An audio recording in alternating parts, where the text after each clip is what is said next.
बिस्मिल्लाहिर्रहमानिर्रहीम। अस्सलाम वालेकुम। पीके फूड कुक में खुश आमदीद करती हूँ। उम्मीद करती हूँ कि तमाम व्यूवर्स ठीक होंगे। अल्लाह पाक आप लोगों को खुश रखे, आबाद रखे, आमीन। आज अपने व्यूवर्स के लिए बहुत ही स्पेशल रेसिपी लेके आई हूँ। चना बिरयानी की रेसिपी लेके आई, जो कि मैंने देगी स्टाइल से तैयार की है। देगी चना बिरयानी बहुत ही मजेदार तैयार हुई है। जैसे कि सब लोग जानते हैं मुहर्रम शरीफ का महीना चल रहा है, तो कुछ ना कुछ हम अपने घरों में न्याज दिलवाने के लिए बनाते रहते हैं। तो ये एक जबरदस्त सी स्पेशल रेसिपी है। तो आइए इसको स्टार्ट करते हैं। सबसे पहले मैं पतीली के अंदर डालूंगी 1 कप तेल। ऑयल को मैं अच्छे तरीके से गर्म कर लूंगी। जैसे ही ऑयल गर्म होगा तो इसके अंदर मैं कुछ मसाला जात साबुत शामिल करूंगी। 2 बादियान के फूल हैं, 2 सब्ज इलायची हैं, 3 अदद दालचीनी की स्टिक्स हैं, 1 टीस्पून यहाँ पर सौंफ है, 2 बड़ी इलायची हैं, 2 अदद यहाँ पर तेज पत्ते हैं, 10 से 12 अदद यहाँ पर काली मिर्चें हैं साबुत, 4 अदद लौंग है और 1 टीस्पून यहाँ पर सफेद जीरा है साबुत। तो इनको मैं डाल दूंगी ऑयल के अंदर और इनको हल्का सा कर डालूंगी। जैसे ही इन तमाम मसाला जात की खुशबू आना स्टार्ट हो जाएगी तो मैं इसके अंदर नेक्स्ट इंग्रेडिएंट शामिल कर दूंगी। तो यहाँ पर जी व्यूवर्स खुशबू आना स्टार्ट हो गई। अब यहाँ पर मैंने लहसुन, अदरक और हरी मिर्चों का पेस्ट तैयार करके रखा हुआ है। तकरीबन तीनों चीजों की जो पेस्ट है वो 1 टीस्पून होनी चाहिए। हरी मिर्चों की भी 1 टीस्पून यहाँ पर पेस्ट है, 1 टीस्पून ही जिंजर पेस्ट है, 1 टीस्पून ही गार्लिक पेस्ट है। यानी लहसुन और अदरक और हरी मिर्चों का तीनों का जो पेस्ट है वो 1 टीस्पून होना चाहिए। तो 4 से 5 अदद हरी मिर्चें मैंने टोटल ली थी और ब्लेंड कर ली थी तीनों चीजों को। अब यहाँ पर जी साथ ही मैं डाल दूंगी एक बड़े साइज का टमाटर था, जिनको मैंने छिलका समेत गोल स्लाइसिस की शक्ल में काट लिया है। इसको भी डाल दूंगी। ये डालने के बाद अब यहाँ पर जी मैं डालूंगी साबुत धनिया, 1 टेबल स्पून भर के डालूंगी। ये आपने बिल्कुल स्किप नहीं करना, इससे बहुत जबरदस्त फ्लेवर आता है।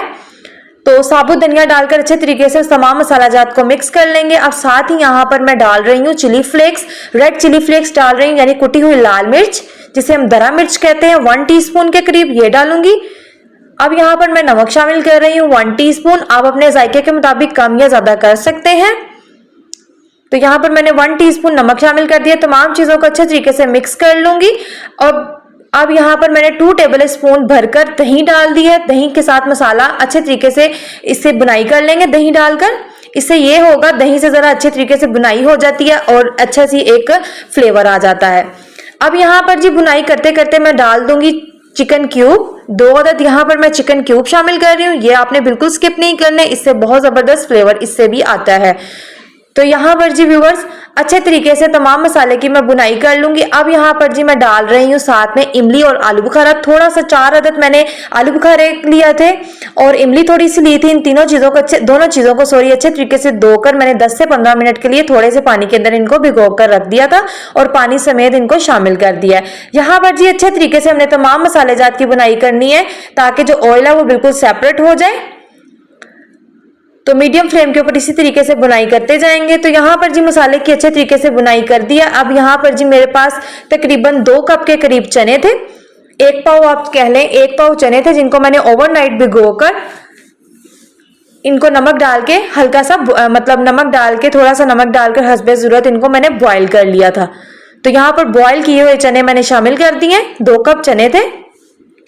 तो चने डालकर तमाम मसालों के साथ जो है चनों को अच्छे तरीके से हमने भून लिया है। अब यहाँ पर डालेंगे हम लोग धनिया, हरा धनिया, ताज़ा हरा कटा हुआ धनिया और 4 से 5 अदद साबुत हरी मिर्चें शामिल कर दूंगी मैं। अब अच्छे तरीके से मिक्स कर लूंगी। मिक्स करने के बाद इनको हल्का सा दम लगा दूंगी मैं इन तमाम चीज़ों को।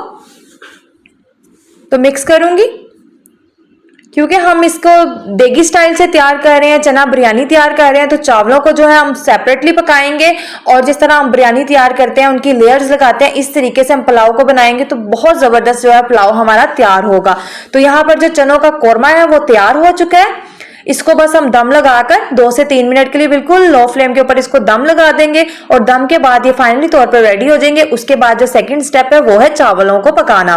तो यहाँ पर जी 2 से 3 मिनट के लिए मैंने दम लगा दिया है और फाइनली तौर पर जो चनों का कोरमा है वो रेडी हो चुका है। आइए अब चावलों को तैयार करते हैं। चावल बॉयल करने 1 किलो मैंने यहाँ पर चावल लिए हैं। 1 किलो चावलों को बॉयल करने के लिए यहाँ पे पतीली में मैंने 1 से 1.5 लीटर के करीब पानी को अच्छे तरीके से बॉयल कर लिया है। यहाँ पर अब मैं साबुत मसाला जार डाल रही हूँ, सब्ज इलायची, लौंग, काली मिर्चें और हस्बे जरूरत बस थोड़ी थोड़ी सी ये चीजें डालनी है। यानी 2 अदद तेज पत्ते मैंने शामिल किए हैं, 2 अदद ही बादियान के फूल शामिल किए हैं, 2 अदद ही साबुत इलायची, 1 टेबल स्पून यहाँ पर मैंने जीरा डाला है और 8 से 9 अदद साबुत जो है वो डाल दिए हैं काली मिर्चें। और 2 से 3 मैंने दालचीनी की स्टिक्स और 2 से 3 मैंने यहाँ पर लौंग शामिल कर कर इनको अच्छे तरीके से 90% तक यहाँ पर चावलों को कुक करना है।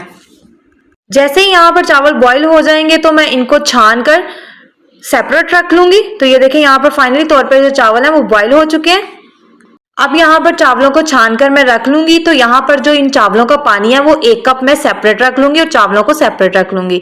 तो यहाँ पर जी चावल भी बॉईल हो चुके हैं। तो यहाँ पर जो चनों का कोरमा तैयार किया था वो जो चावलों का पानी था, जो बॉईल करते हुए पानी था, वो मैंने यहाँ पर आधा कप इसके अंदर शामिल कर दिया, क्योंकि हमने जो चावल है वो 90% तक कुक किए हैं, पूरे कुक नहीं किए हैं। तो हल्का सा जो चावलों का पानी है वो इसके अंदर शामिल कर दिया है। अब यहाँ पर जो हमने 90% तक चावल जो थे वो बॉईल किए थे वो डाल दूंगी मैं इसके अंदर। ये देखें इस तरीके से। तो आपने लाजमी जब चावलों को बॉईल करना है तो जब बॉईल करते वक्त जो पानी होगा वो आपने 1 कप निकाल कर सेपरेट रख लेना है। तो आधा कप मैंने यहाँ पर यूज किया, चाहे आप आधा कप ही निकाल लें। तो यहाँ पर जी चावल मैंने डाल दिए हैं उसके ऊपर, और नीचे जो आधा कप पानी डाला है उसी से जो हमारे चावल है उनको दम लग जाएगा। फाइनली तौर पे 100% हमारे चावल जो है वो बिल्कुल कुक हो जाएंगे। खड़े खड़े राइस तैयार होंगे, खिले खिले खुशबूदार। अब यहाँ पर जी चावलों के ऊपर मैं डाल रही हूँ ताज़ा पुदीना, और यहाँ पर फ्राई किया हुआ प्याज थोड़ा सा डाल रही हूँ। 2 प्याज थे छोटे छोटे जिनको मैंने फ्राई कर लिया था पहले से, और यहाँ पर फ्राई किया हुआ प्याज डालकर अब इसको मैं 10 से 15 मिनट के लिए बिल्कुल लो फ्लेम के ऊपर दम लगा दूंगी।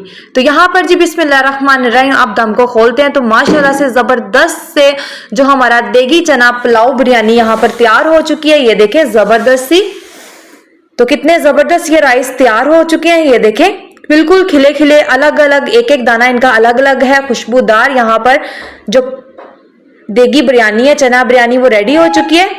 तो जब आप इस तरह से इस रेसिपी को बनाएंगे, एक तो फ्लेवर भी बहुत ज्यादा अच्छा आएगा और बहुत ही मजे की ये बिरयानी जो है वो तैयार होगी। और इंशाल्लाह ताला जब आप बनाएंगे तो आपके घर वाले जो कहेंगे वाह बहुत जबरदस्त अच्छा टेस्ट आया है, आपकी तारीफ करेंगे। तो आई होप कि आपको ये रेसिपी अच्छी लगी होगी। अब अगर ये रेसिपी आपको अच्छी लगती है तो इसको लाइक जरूर करिएगा, और लाइक करने के साथ साथ कमेंट बॉक्स में अपनी राय का इजहार भी कीजिएगा कि आपको ये रेसिपी कैसी लगी है। अगर रेसिपी अच्छी लगे तो फ्रेंड्स और रिलेटिव्स के साथ जरूर शेयर करिएगा, और मेरे चैनल पीके फूड कुक को सब्सक्राइब करिएगा। अल्लाह हाफिज।